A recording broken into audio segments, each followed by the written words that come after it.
नमस्कार दोस्तों, स्वागत है हमारे YouTube चैनल में। दोस्तों, UP NHM 17,000 plus post ANM पहली डीवी में सबसे ज़्यादा सीटें रह जाएंगी खाली। इस तरह से तैयार है जिला आवंटन लिस्ट। यह अभ्यर्थी पहले ही डॉक्यूमेंट वेरिफिकेशन से हैं बाहर। इतने नंबर वेटिंग लिस्ट कन्फर्म। सबसे पहले वीडियो को एक लाइक करिएगा, चैनल पर नए दोस्तों सब्सक्राइब जरूर कर लीजिएगा और वीडियो को ज़्यादा से ज़्यादा शेयर करिएगा। दोस्तों, जो मैंने कट ऑफ आप लोग को बहुत पहले बताया था एएनएम के लिए कि जिन अभ्यर्थियों का जनरल कैटेगरी में 45 प्लस है, ओबीसी का 40 प्लस है और एससी का 35 प्लस है, ईडब्ल्यूएस का 42 प्लस है, उनका जो है सिलेक्शन होना तय है। देखिए दोस्तों, सबसे ज़्यादा सीटें पहले डॉक्यूमेंट वेरिफिकेशन में कैसे खाली रह जाएंगी वह मैं आप लोग को बता रहा हूँ। इसमें दोस्तों, इसके पहले आप लोगों ने देखा होगा एएनएम की बहुत सी सीटें आई हुई थी, हर जगह आई हुई थी, चाहे एसजीपीजीआई में हो, चाहे मेडिकल कॉलेज में हो, चाहे यूपी ट्रिपल एससी से हो या और भी अन्य जगह जो है बहुत से अभ्यर्थी फाइनली परमानेंट जो है सिलेक्ट हो गए हैं और वो सब जो है उन लोगों की काउंसलिंग हो गई है, कार्यभार ग्रहण भी वो लोग कर लिए हैं। लगभग बताया जा रहा है कि जिस हिसाब से जिला आवंटन लिस्ट तैयार की गई है उसको देखते हुए दोस्तों बहुत से ऐसे अभ्यर्थी हैं, लगभग ये पता चला है कि 50% अभ्यर्थी, लगभग 50% अभ्यर्थी जो है इस डॉक्यूमेंट वेरिफिकेशन से पहले ही बाहर हो गए हैं। जो अभ्यर्थी परमानेंट जॉब कर रहे हैं, कहीं अच्छे जगह है दोस्तों, वह संविदा की नौकरी करने नहीं आएंगे। बहुत से अभ्यर्थी जो है एम्स में भी सिलेक्ट हो गए दोस्तों। एम्स में भी इसके पहले बहुत पोस्ट आई हुई थी और इस भर्ती को 1 साल लगभग हो गए हैं। जिस तरह से जिला आवंटन तैयार किया गया है दोस्तों, उसमें अपर लेवल लिया गया है, हाई लेवल से लेकर जो है कट ऑफ के दायरे में जितने अभ्यर्थी हैं, जितनी सीटें हुई हैं। अब बात कर लेते हैं दोस्तों, सीधे सीधे लगभग 4,000 अभ्यर्थी जो है, 4,000 अभ्यर्थी यूपी ट्रिपल एससी एएनएम की जो भर्ती आई थी उसमें से सेलेक्ट हुए हैं। 4,000 अभ्यर्थी, तो 4,000 सीटें ये सीधे की सीधे खाली रह जाएंगी। केवल 2-2,500 सीटों पर ही अभ्यर्थी फाइनली डॉक्यूमेंट वेरिफिकेशन कराएंगे। यूपी ट्रिपल एससी से जो भर्ती आई थी 9,212 में 8,831 अभ्यर्थी उसमें शामिल हुए थे दोस्तों। शामिल नहीं हुए थे, फाइनली सिलेक्ट हुए थे दोस्तों, और शामिल तो 18,000 हुए थे। तो इसलिए जो है उसमें से जो अभ्यर्थी जिनका नहीं हुआ है वही अभ्यर्थी इसमें काउंसलिंग कराएंगे इसी में जो है। और एक चीज़ इसमें और है दोस्तों, जिला आवंटन, बात आ रही जिला आवंटन की। बहुत से अभ्यर्थी कह रहे हैं कि सर मैंने जिला आवंटन नहीं भरा था। कोई बात नहीं है, कोई घबराने वाली बात नहीं है दोस्तों। जिन जिन अभ्यर्थियों ने डॉक्यूमेंट वेरिफिकेशन के समय जो है फॉर्म अप्लाई करते समय जो जो डॉक्यूमेंट लगाए थे वही डॉक्यूमेंट वेरिफिकेशन में लगेंगे। और साथ में दोस्तों जिला आवंटन लिस्ट जो है आप उसका भी पीडीएफ निकाल कर रख लीजिएगा, वो भी आपको काम आने वाले हैं। फिलहाल मेरिट के आधार पर जिला आवंटन तैयार किया गया है, ना कि आपका जो जिला आवंटन पहले भरा दिया गया था, क्योंकि वह एक प्राथमिकता थी कि दोस्तों आप किस जिले में जो है नौकरी के लिए इच्छुक हैं। आपका अच्छा नंबर रहेगा तो आपको अपना ज़िला मिल जाएगा। जैसे जो है दोस्तों मैटरनल हेल्थ में काफ़ी सीटें हैं और हर ज़िले में दोस्तों सीटें हैं। बहुत से अभ्यर्थियों का कहना है सर क्या मैटरनल हेल्थ, बिल्कुल अपना ज़िला मिल जाएगा। मैटरनल हेल्थ के अभ्यर्थी एकदम परेशान ना हो। सबसे ज़्यादा अगर अभ्यर्थी सिलेक्ट हुए हैं मैटरनल हेल्थ में तो वह हैं यूपी ट्रिपल एससी एएनएम के अभ्यर्थी हैं। सीधे सीधे 50% सीटें मैटरनल हेल्थ की खाली चली जाएंगी दोस्तों।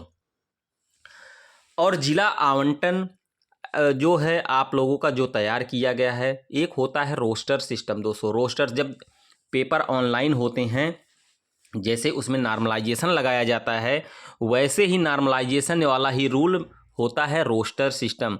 आपका जैसा नंबर रहेगा उसके अनुसार आपको जिला मिल जाएगा जिसमें आपने डॉक्यूमेंट वेरिफिकेशन करवाया है जिस प्रोग्राम में दोस्तों। यह तो आपका अब हो गया जिला आवंटन से संबंधित।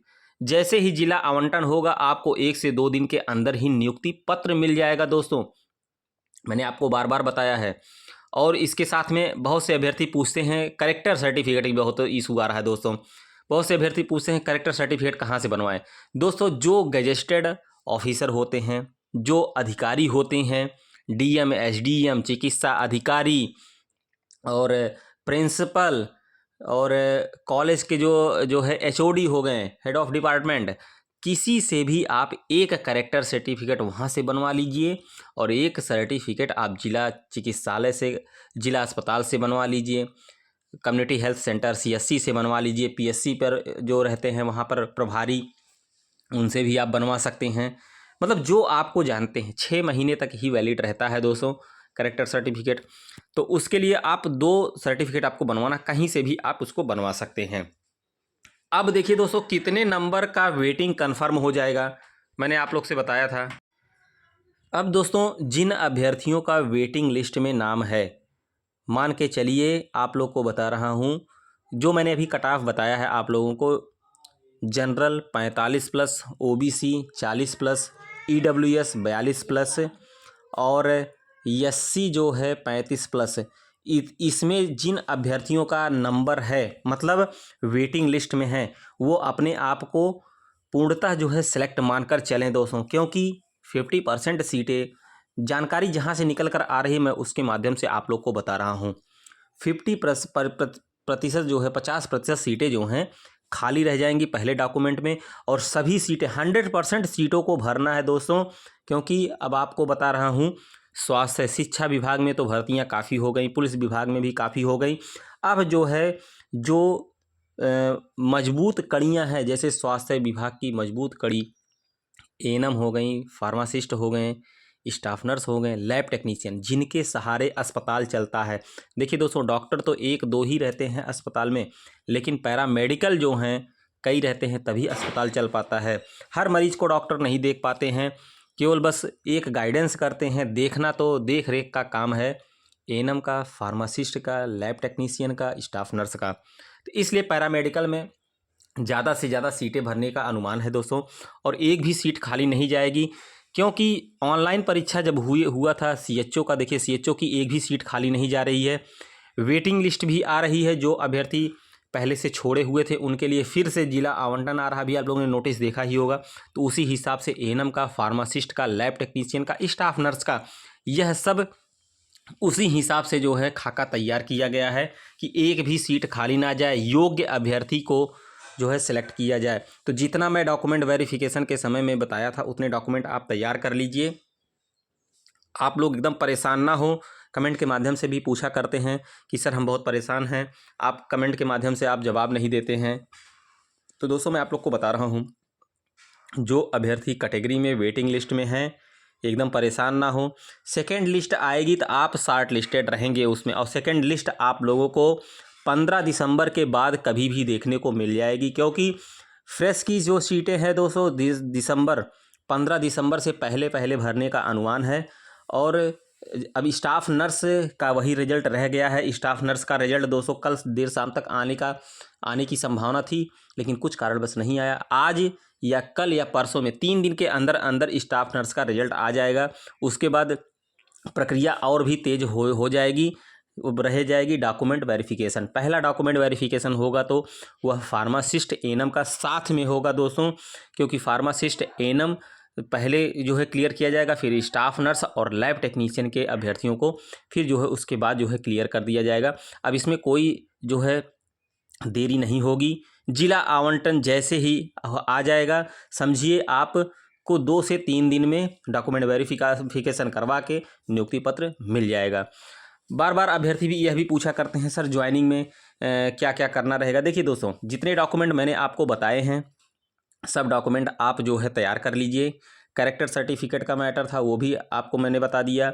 अब जहाँ पर त्रुटि है डॉक्यूमेंट में, कहीं पर भी त्रुटि है, तो उस त्रुटि के लिए आप 10 रुपये का एफिडेविट तहसील से बनवा लीजिए। उस टाइम ना बनवाइए जब डॉक्यूमेंट वेरिफिकेशन करवाना हो, क्योंकि उस समय दोस्तों बहुत ही समस्या होने लगती है।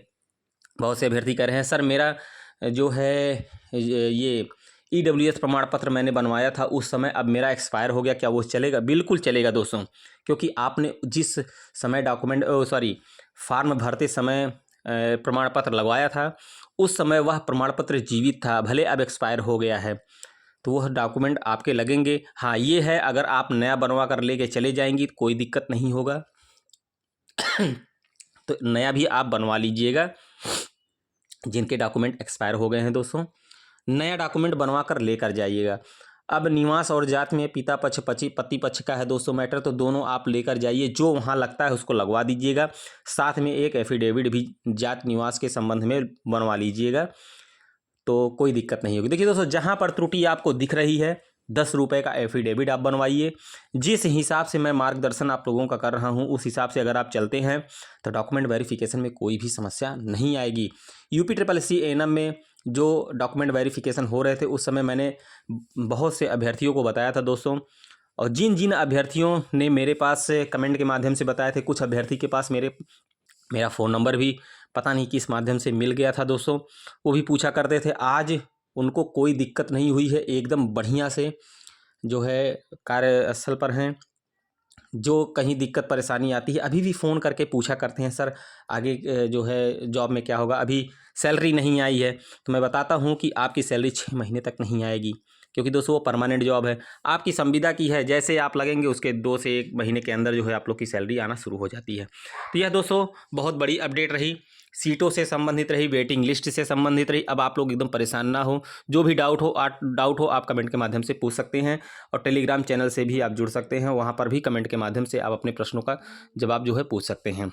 वीडियो को ज़्यादा से ज़्यादा शेयर करिएगा दोस्तों, जो सीटें खाली रह जाएंगी वह मैं आप लोग को बता दिया हूँ। मिलते हैं नेक्स्ट वीडियो में। जितने भी प्रोग्राम हैं दोस्तों, चाहे NUHM के हों, RBSK के हों, 15 फाइनेंशियल के हों और मैटरनल हेल्थ के हों, एएनएम की अभ्यर्थी एकदम परेशान ना हो। सीटें काफ़ी खाली जाएंगी और वेटिंग लिस्ट वालों का होना तय है। मिलते हैं नेक्स्ट वीडियो में। वीडियो को अंत तक देखने के लिए बहुत बहुत धन्यवाद।